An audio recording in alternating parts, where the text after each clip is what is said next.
Assalamualaikum warahmatullahi wabarakatuh dan selamat siang. Perkenalkan, nama saya Resni dari kelas 6 GAP 1 Jaringan. Di sini saya akan mempresentasikan hasil makalah saya yang berjudul Autentikasi.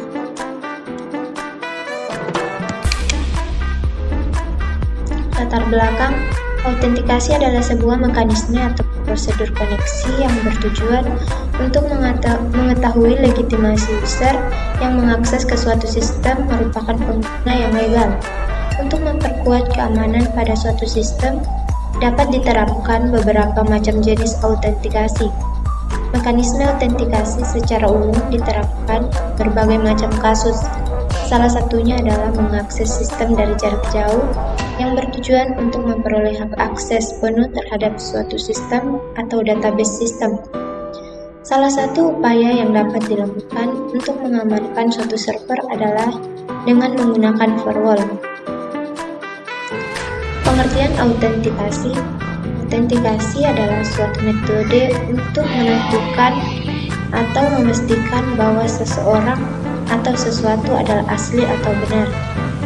Adapun proses validasi user pada saat memasuki sistem yaitu nama dan password dari user melalui proses pengecekan user pada suatu database yang diregistrasi sebelumnya oleh user itu sendiri. Pada sistem komputer, autentikasi biasanya terjadi pada saat login atau permintaan akses. Selain itu, autentikasi juga merupakan salah satu dari banyak metode yang digunakan untuk membuktikan bahwa dokumen tertentu yang diterima secara elektronik asli datang dari orang yang bersangkutan dan tidak berubah keasliannya, dengan cara mengirimkan suatu kode tertentu melalui email, kemudian pemilik email membalas email tersebut. Metode autentikasi. Metode autentikasi bisa dilihat dari 4 kategori. Yang pertama, something you know. Metode ini adalah metode yang paling lazim karena menggunakan kerahasiaan informasi. Contohnya adalah password dan PIN. Yang kedua, something you have.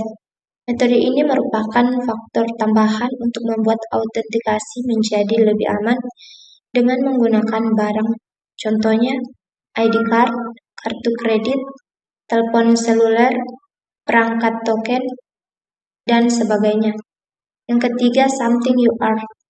Metode paling jarang digunakan karena faktor teknologi dan manusia.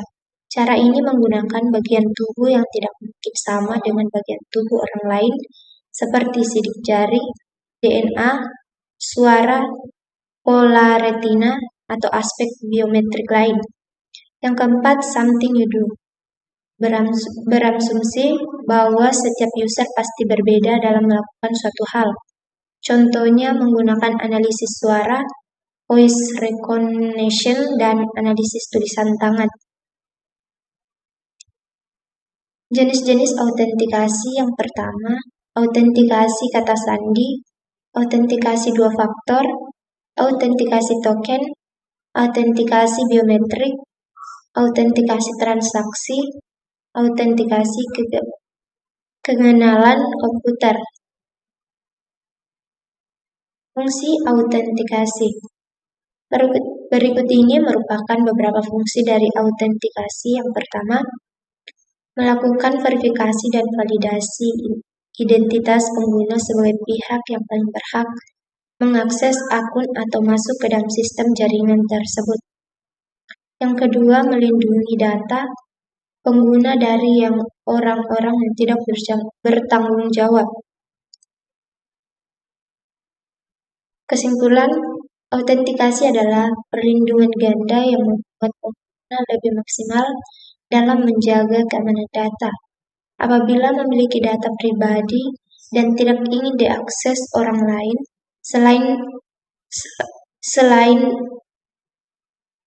sebaiknya segera mengaktifkan fitur autentikasi. Adapun celah keamanan yang masih menjadi masalah dalam aktivitas online. Salah satunya adalah keamanan website. Jangan dibiasakan mengakses website yang tidak aman karena akan mengancam informasi pribadi.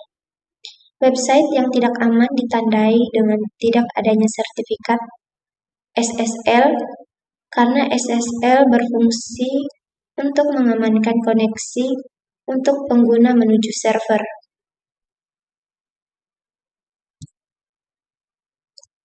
Sekian materi yang dapat saya bawakan. Sekian dan terima kasih dan selamat siang.